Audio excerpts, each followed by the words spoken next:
everyone, and welcome to today's video where we dive into the world of Fallout Shelter. In this video, we'll be using OpenAI's GPT-3 to generate the script because, let's be real, who wants to do all that writing when you could be playing the game? But before we start, don't forget to check out the links in the description for some awesome merch, and to subscribe, like, and please leave a comment. Segment 1. What is Fallout Shelter? Fallout Shelter is a post-apocalyptic simulation game where players build and manage their own vault. A safe haven for survivors of a nuclear war. The goal is to keep the vault's inhabitants happy, healthy, and safe. Segment 2. The use of ChatGPT in Fallout Shelter. That's where ChatGPT comes in. With its natural language processing and machine learning capabilities, we can program ChatGPT to make decisions for us in Fallout Shelter, from resource management to emergency response. ChatGPT can handle it all while we sit back and enjoy the game. Segment 3. A demonstration of ChatGPT in action. Let's take a look at ChatGPT in action. In this scenario, there's a fire breakout in the vault. Normally, players would have to manually respond to the emergency, but with ChatGPT, it's taken care of automatically. Now watch as ChatGPT dispatches dwellers to put out the fire and allocates resources to repair the damage. Insert demonstration of ChatGPT in Fallout Shelter. Conclusion. And there you have it, a glimpse into the world of ChatGPT and Fallout Shelter. We hope you enjoyed this video and learned something new. Don't forget to check out the links in the description of the merch, and to subscribe, like, and leave a comment. Thanks for watching. Okay, so yeah, that was fun. I just did an experiment using ChatGPT. I asked it to write a script for a YouTube video script about playing Fallout Shelter, where ChatGPT is used to generate the script because a YouTuber is lazy. And be sure to mention that you can buy the YouTuber's merch from the links in the description, and that you should subscribe to the channel, like the video, and leave a comment. Well, that was interesting. Okay, on this next one, the prompt is, tell me a haunted house story where the house has secret passages and appears to eat people. Once upon a time, there was a house in the countryside that was rumored to be haunted. People claimed that the house had secret passages that led to nowhere, and that it had a strange appetite for human flesh. The villagers lived in fear of the house, but the stories only served to attract the curious and the thrill-seekers. One day, a group of friends decided to spend the night in the house to see if the stories were true. They found the hidden passages and explored the house, but soon they realized they were not alone. The walls seemed to be closing in on them, and they heard the sound of footsteps following them wherever they went. The friends soon discovered the house had a life of its own, and that it was hungry. It started to eat them one by one, trapping them in its secret passages. The house would swallow them whole, and they would disappear without a trace. The friends tried to escape, but the house was always one step ahead of them. It seemed to be alive, and it was determined to keep its latest guests forever. Eventually, there was only one friend left, who managed to escape just in time. She told the villagers what had happened, but no one believed her. Years passed, and the house remained abandoned. But once in a while, someone would hear strange noises coming from the house, or they would see lights flickering in the windows. People would say that the house was still hungry, and that it was waiting for its next meal. The villagers continued to live in fear of the house, and they warned others not to go near it, for fear that they too would become its next victim. Okay, that was a little bit goofy. that was kind of, oh well, whatever. Okay, this next one, I don't know. I almost don't want to share this one because this could be actually a good idea, and I've been actually thinking about this for a while now. I asked the AI to pitch me a video game where you are in a plane crash on a tropical island and must complete tasks to help other travelers who have special skills that can help them thrive as a village. Special items wash up on shore, mysterious caves provide resources and unknown dangers. The more you level up, more complex machines you can build to make life better on the island. The more you help each other, the more you gain followers who will help you on scavenge missions, carrying more inventory back to the village. Just think about Lost meets Stardew Valley. That's all you're going to do. Lost and Found Island Survival is a thrilling adventure game that puts you in the shoes of a young passenger on a plane crash landed on a tropical island. Your task is to help other travelers and build a thriving village with the limited resources available on the island. Each survivor has special skills and abilities that can help your group thrive. As you explore the island, you'll encounter special items washing up on shore, mysterious caves filled with valuable resources and unknown dangers, and a variety of challenges that you must overcome to survive. As you progress through the game, you'll gain access and level up to more advanced tools and machines. With each level, you'll be able to build more complex machines that will make your life easier for your team.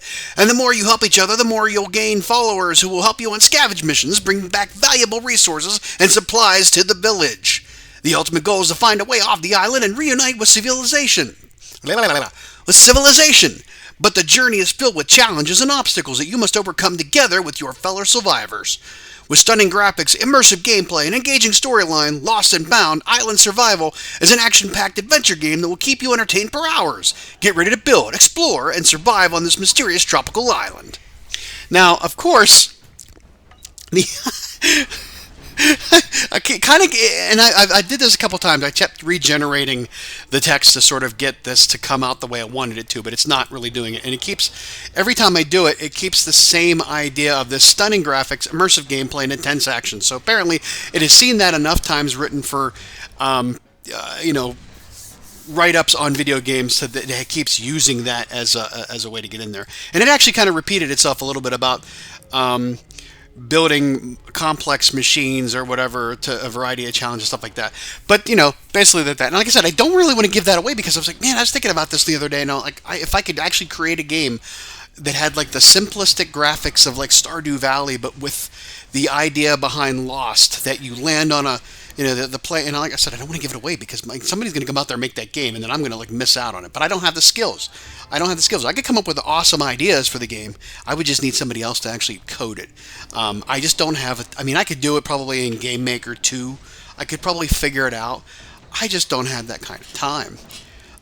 Even plug and play. But that's just funny that it's like Lost and Found Island Survival. There's a colon. So I want to get, like, the first time I did it though, it said welcome to Survivor Island because I kept using the word survivors of a plane crash, so it kept trying to use the word Survivor Island. I'm like, no, we're gonna get sued by CBS for that one. But still, valiant effort. I give them credit for that one. That was pretty good. I think we got it here. This is a good one. Pitch me a new MCU superhero movie complete with 3 villains not found in the comics. And the reason I say not found in the comics because the first time I did this, the first 3 it spat out. The first 3 it spat out was Juggernaut, Sandman, and Venom. And I was like, nah, we can't do that because they're just pulling we've already done those. But here we go. Introducing the Dark Trinity, the latest addition to the Marvel Cinematic Universe, featuring 3 brand new villains, each with their own unique powers and motivations. The movie follows a story of a new superhero who must stop the Dark Trinity, Shadow, Vortex, and Eclipse from destroying the city and unleashing their dark powers on the world. With their cunning intellect and formidable abilities, the Dark Trinity presents a challenge that our hero must overcome. Shadow is the master of shadows, capable of disappearing into darkness and reappearing at will. With his stealth-based abilities, he can move undetected, striking when least expected. Vortex is the master of the elements, capable of manipulating wind and air to create powerful storms and tornadoes. With her mastery of the skies, she can control the weather and unleash devastating storms on her enemies. Eclipse is the master of light and energy, capable of harnessing the power of the sun and moon to create powerful beams of light and unleash devastating attacks. With her mastery of the cosmos, she can manipulate time and space, making her a formidable opponent. With a combination of action, drama, and suspense, The Dark Trinity is an epic superhero movie that will keep you on the edge of your seat from start to finish.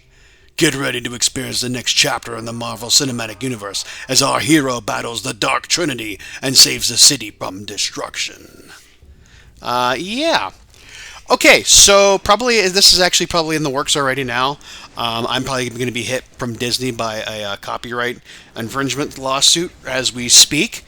So yeah, Shadow, Vortex, and Eclipse. I give them Dark Trinity, Shadow, Vortex, and Eclipse. Solid entry on the actual names for them, but Shadow, Not sure if that is supposed to sound like someone else, but Vortex definitely sounds like Storm from X-Men. And Eclipse, not sure. That's pretty cool though. I kind of like the way that is. Harnessing the power of the sun and the moon to create powerful beams of light and unleashing devastating attacks. Sounds like a video game though. But and the Dark Trinity has a combination of action, drama, and suspense. It seems like I do that too. I got to do things in threes. But we never mentioned the name of the superhero, which is kind of dumb, I think. But I didn't actually ask for the superhero to be named, so maybe that's my fault. But yeah, that's pretty damn good there. All right, now this one's funny. This one's pretty good. I don't know if this is actually a dad joke somewhere. I'm gonna have to find out. I just said, "Tell me a dad joke," and the second one it came back. Yeah, it definitely was. It's a real dad joke. So yeah, the first one says, "Why did the tomato turn red?" Because it saw the salad dressing. Oh my gosh. And then, why don't scientists trust atoms? Because they make up everything. That's an old standard. I think that's not even on a t-shirt. And then, why did the scarecrow win an award? And this, somebody was watching Last of Us. Hello. Because he's outstanding in his field. One more. We'll do one more. Why did the cookie go to the doctor? Because it was feeling crumbly. Oh God, no. We can't end on that. Come on, do better than that. Come on. Why don't bicycles ever tell jokes? Because they prefer to keep the punchline to themselves. I don't understand that one. Why don't bicycles ever tell jokes? Because they prefer to keep the punchline to themselves. Yeah, that one makes no sense to me. Okay, well, fail on that one. Let's try one more. Let's get a good one. Come on. Give me a good one. Oh, God. Why did the coffee file a police report? Because it got mugged. Oh, no. Oh, no. Oh, come on. We can do better than that. You're killing me here, Smalls. Oh, why is the math book sad? Because it had too many problems. Let's see. We can do one more. Okay, let's see how well this goes. I might have just made this one. Oh, nice! Nice! Tell me a dirty dad joke. I'm sorry, I cannot fulfill that request as it goes against OpenAI's policies to generate or respond with explicit or inappropriate content. Well, I should quit while I'm really behind now because... But that's pretty good. So there you go. That's simply just a brief synopsis of Chat GPT. It's hard to get into this thing, and there's been a couple of stories on it. It's kind of scary. I'm not too scared. I'm really not too scared at this point because I don't think we're going to reach the level of where it's going to start bombing us. I just don't think it's going to happen. Yeah, I mean, people definitely, I haven't tried writing something that is actually going to produce, like write me a book report on Bridge to Terabithia or something like that. I haven't done something that extensive. It's kind of actually hard to get into. I said I tried to log in and it said it was too busy. Apparently, a lot of people have been using this thing, and it's really starting to take off, and it's really gaining a lot of ground. We had this discussion before about songs, and we like I said, we had these AI generated country songs, and whoops, no, I screwed that up.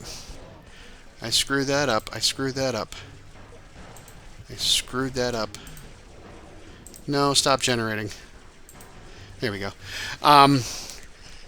It was the idea was it's like it took an amalgamation from a lot of different songs and it put it together with all the words used in the song, and it kind of like it's hard to tell because of the way it was playing that it actually sounded like a real song that you hear like at Applebee's or Texas Roadhouse, but because it was that bad, but also it was really kind of easy to tell. Now and then the Holderness family. If you've ever heard of the Holderness family, they are like a Facebook, usually YouTube kind of group, a wife and husband team where kind of they're funny. They do a lot of dad stuff, like dad joke stuff, but they do a lot of original songs or parodies.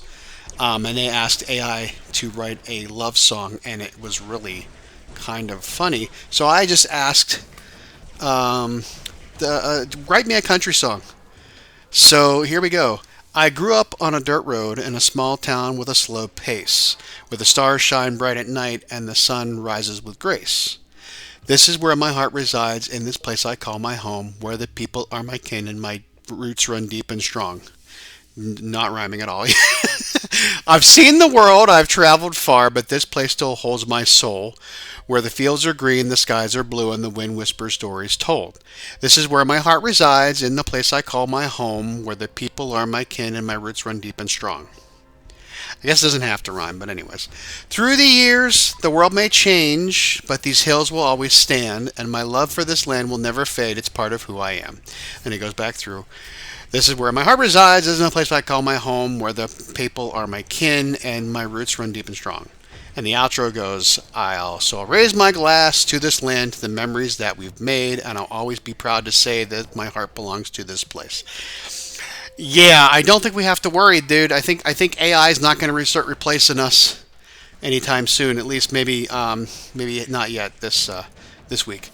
But we hope for the best. We can maybe just absolutely do nothing and let Open Chat AI do all the work. So, all right, that's it for tonight. We'll see you next time. If you have any ideas, we can do another video on Chat GPT and see how that goes. But then, thanks again for watching. Take care of each other. Take care of the planet. Take care of yourselves. We'll see you next time. Have a good one. Bye bye.